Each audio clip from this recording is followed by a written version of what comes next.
Hi, hello, welcome to this video. So apparently this is the year that I have started to like dip my toes, dabble into luxury eyeshadow formulas. This was totally unplanned, by the way. I just realized like a few days ago that this year I purchased quads from Tom Ford, from Suku, recently from Guerlain, and today we're going to be talking about the quintet from Dior. So this is definitely the year that I've discovered luxury eyeshadow formulas.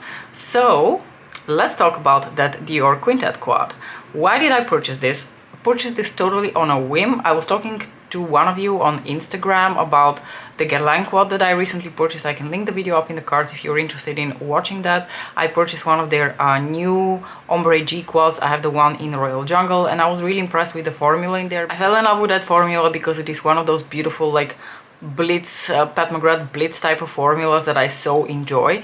And one of you mentioned that you also have a quintet from Dior that you really enjoy called Soft Cashmere.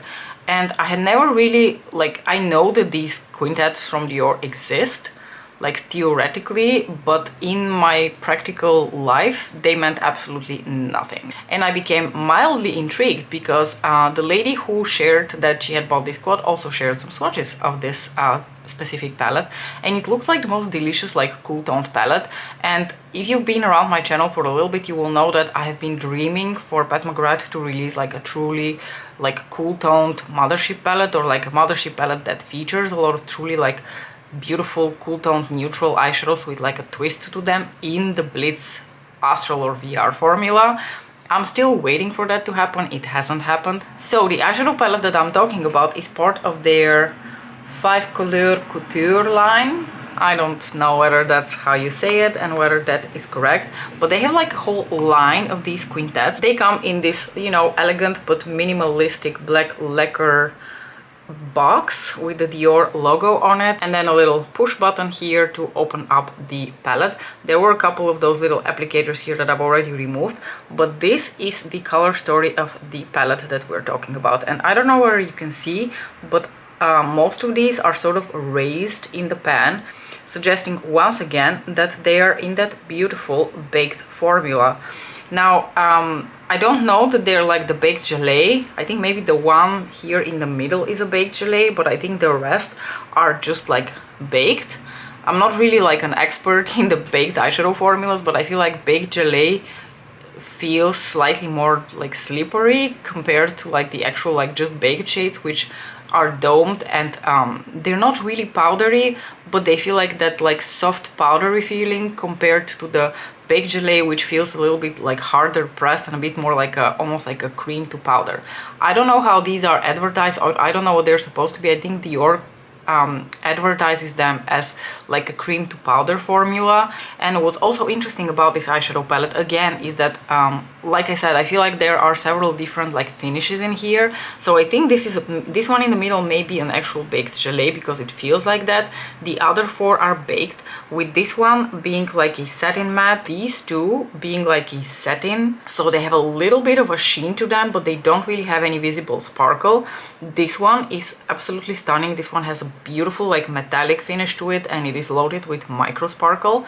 And this one is just like a sheer veil of micro glitter, and the size of the glitter is very small, so when you apply it, it almost feels like you just like applied a finishing powder to your face with like the tiniest bit of glitter in it, but it does actually do something when you layer it over these other shadows. So without further ado, let me just swatch the eyeshadows for you.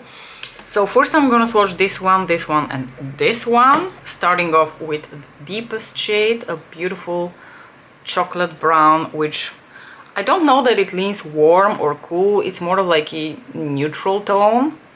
And then we have the more cooler toned satin taupe shade, which to me again doesn't really lean too gray, it doesn't lean too brown, it's a beautiful like truly taupe shade.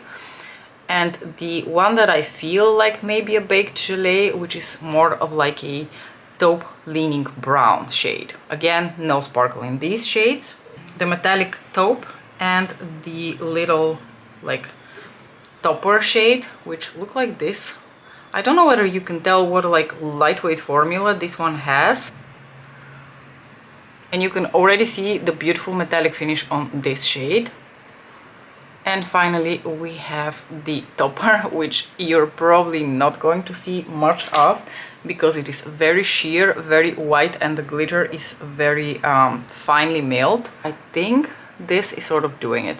You can see these last two shades are much sparklier, and the last shade is like a veil of micro glitter. It's actually very pretty. So to me, this is one of the most beautiful, like neutral, cool toned eyeshadow palettes that I have ever seen. We're going to do a bit of comparison swatches after that with the Glam from Natasha Denona, the Too Faced Chocolate Bonbons, and a couple of eyeshadows from Pat McGrath, as well as my single from Hourglass, like one of the scattered lights from Hourglass, for comparison purposes, just so you can appreciate how unique the tones of some of these eyeshadows are. But before we move into the comparison swatches, I actually wanted to do a quick look with this palette. I did actually use it a couple of days ago and I posted the look on Instagram. I loved the look that I did with that palette the first time I used it.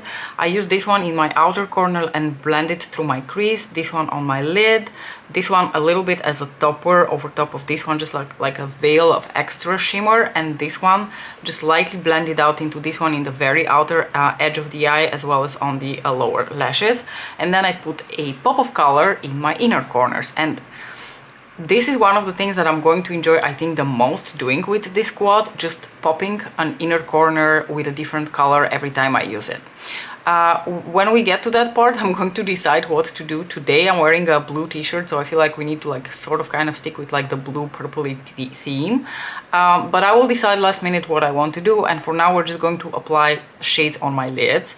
Now, since I used this one already, and I can tell you it performed beautifully because of that satin finish, it just blended itself out within T-10 seconds. This one worked really well to deepen out this one just looks absolutely beautiful.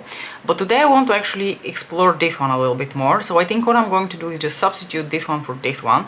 I'm going to put this one in the outer portion of my eye, blend it through the crease, this one in the like very outer edge of the eye for some definition, this one on my lid, this one as a topper. And because I don't really feel like this one's going to work as an inner corner highlight, it's just too fluffy and too airy, and I think personally I would either just use my a face highlighter as an inner corner highlight, or like I said, a pop of color, and today I'm gonna go for a pop of color.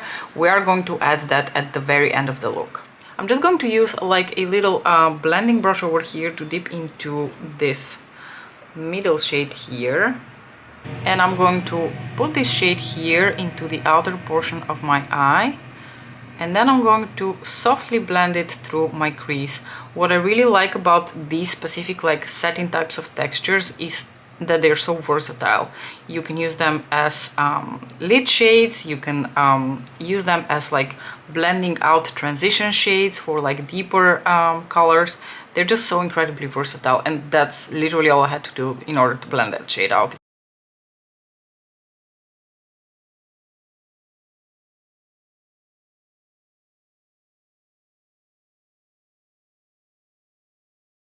Keep in mind, of course, that because this is a satin formula, it is going to have a different finish on the eye compared to a matte eyeshadow, but I still feel like it's just such a foolproof formula and so easy to work with that I can't imagine anyone not liking it. I am next going to take a somewhat smaller pencil type of brush, or like a small crease type of brush, and I'm going to dip into the deep brown shade. And basically, I'm going to try to just concentrate that here in the very outer portion of the eye, and just blend it together with that brown to create a bit more definition here in the very outer edge of the eye. And you see how beautifully these like work together. This is probably one of the most like no-brainer formulas I've ever used. You probably don't have to do that, but it is my habit to do so. So I'm going to take a little bit of my NYX glitter glue and pop that on the portion of the lid where I want to apply the metallic taupe shade. And then I'm just taking a flat shader brush and going to apply the metallic taupe on like the bigger portion of my lid. And finally, I'm going to clean off my brush a little bit, and I'm going to apply the topper shade also using my brush, but I'm not going to apply it dry because I do want to get a little bit more like payoff or like a metallic sheen out of those sparkles. So I'm just like slightly spritzing here my brush with Fix Plus, and I'm just going to layer that right here in the center portion of the lid for some extra glitz there. You don't have to wet your brush. I think you can also just use your finger to apply a layer of that dry over top of your lid. It's just a personal preference. And you are not really going to be seeing that sparkle at all in the current lighting that I have in my room. I'm going to like shine an artificial light again on it once we're done with the whole look. But when you stand in direct sunlight or under an artificial light, I can guarantee you will see those like little twinkles coming through, and they're really pretty and really elegant. Now I'm quickly going to finish off my lower lash line here. So you know what? Let's just apply this one on the lower lashes and the tiniest bit of the deep shade in the very, very outer portion of the eye. So I'm just going to run this one here on my lower lash line, just so you can see the tone a little bit.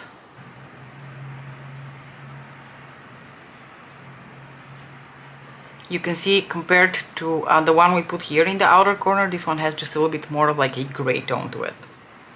And as my inner corner highlight today, I'm actually going to use the same shade that I used the other day for the look that I posted on Instagram, which is going to be this one from Luxy Beauty. I don't know whether Luxy Beauty exists and whether this specific shade exists, but I'm sure you can find something similar in your collection. This is the shade Frostbite. And I'm just going to pop that in my inner corner because it's just going to look so pretty together with my t-shirt. If I was wearing a different color t-shirt, I would definitely be popping like a green or even a yellow, like any of those, especially this one here, I think would look really pretty. But since I'm wearing blue today, I think Frostbite from Luxy Beauty would make a perfect match. And I think it just brings the whole look even more to life when you have something so neutral on your lids, and then you pop that beautiful, you know, vibrant blue in your inner corner. It just brings everything together. You don't have to do that, you can keep it like PG-13, but I really enjoy doing this, specifically with these sort of like neutral type of looks.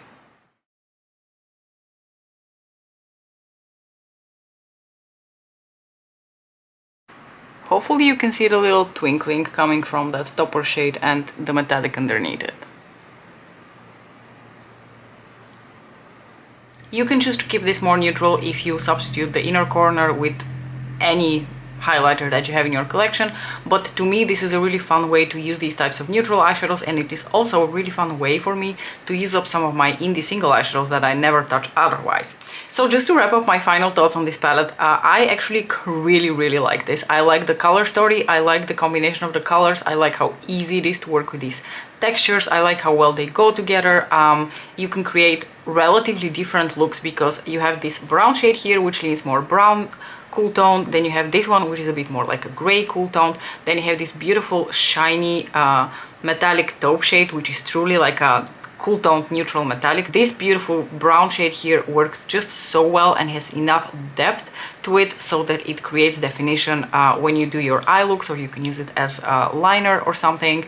And then I really like that they've added that little like layer of twinkle here, which is a bit more suited to the consumer who doesn't like the offensive astral formula from Pat McGrath. I love me the offensive astral formula from Pat McGrath, but I know that that formula, that finish and the effect it gives on the eye is not everyone's cup of tea on the daily. It just looks so like chic and elegant. I just want to keep repeating the word elegant when I refer to this quintet because it is the epitome of elegance for me. So I cannot vouch for the formulas, the finishes or the performance of any of the other quintets present in this line because I've never tried any of the other ones. I know that Soft Cashmere has been praised to be one of the better ones. I think it really is going to be eyeshadow palette dependent. Soft Cashmere in particular I can highly recommend. I don't know about the rest. So with that said, let's do a little bit of comparison swatches. So when I first opened this eyeshadow palette, my first thought was, I have this scattered light from Hourglass. I don't know if anyone remembers these. They were released like quite some years ago. And they're basically like these little pot eyeshadows which are very sparkly, very smooth, give a little bit of like that wet lid effect. And I thought, oh, this looks actually very similar to the metallic lid shade in the Dior Quintet. So this one right here. But I think you can already visually already tell that the one from Hourglass actually has a little bit more of like brown tones to it. The one from Hourglass is an absolute stunner in terms of formula, in terms of color, in terms of everything, but it is not as cool toned, truly cool toned as the one from Dior. Look at this. This is the one from Dior, and this is the scattered light in Smoke. I forgot to tell you the name. This is Smoke from Hourglass. Look how much more brown that is. Both are really beautiful, really sparkly, gorgeous eyeshadows, and I'm sure that the scattered light from Hourglass is going to pair beautifully with this quad, which is something I'm definitely going to be trying out in the future. The next eyeshadow palette that I thought of immediately when I saw this quintet, of course, has to be Glam from Natasha Denona. Now, let me put them next to each other so that you can see how similar they look even visually. And let's see if there are any specific shades in here that look similar. So I think from the Glam palette, we could probably agree that this shade, and this shade would be considered similar to some of the shades, specifically this one and this one in the Dior Quintet. So let's watch the ones from the Dior Quintet again. And now let's take a look at this shade and this shade from the Glam palette, because I feel like they're probably the most similar. This one I'm going to swatch as well, but I don't think it's going to be super similar, but we can give it a try. Okay, so here we go. Natasha Denona, Natasha Denona, Natasha Denona. There are definitely similarities in the tones, and yet I feel like the two from Dior are just so special and so unique in their tones because they are so perfectly balanced between gray and brown without leaning too gray silver or too like brown taupe. They're just somewhere in the perfect middle. This one is definitely way too silver to be like any of the other two shades. These two could be considered like somewhat similar versions to this one, but I don't know, I still find the tone of the one from Dior to be just so special and so unique, and I really, really like that. Next, I'm busting out the Subliminal palette from Pat McGrath, and I think maybe the only shades that could be considered similar in here are the satin here in the middle, and maybe these two from the Dior Quintet. So let's watch the shade from Pat over here and see what it most reminds us of. Okay, still these two are quite unique because I feel like the one from Natasha and the one from Pat are relatively similar in tone, but they're still quite different from the ones from Dior. Don't know whether you would agree with me. You might be wondering why I'm not swatching this shade, the deep matte brown shade. It's because I don't know that anyone has any interest in that shade. It's like just a useful deep matte brown shade. If you want, I can swatch it very quickly next to the matte from the Subliminal palette, this one here, which is so much more cool toned. So here you have the shade from Pat, here you have the shade from Dior. Pat, Dior. This is so much more like a grayish black, whereas this is more like a cool toned brown matte. I have my Decadence palette here where there is one cool toned like taupey metallic shade that I want to compare to the shades in the Dior Quintet, and the shade in question is this one here. This is Enigma, which we could compare to the metallic shade in the Dior Quintet. Here is the one from Pat. Let me swatch that here next to the other metallic so that we can compare. Oh, see, this almost has like very like strong like greenish undertones to it.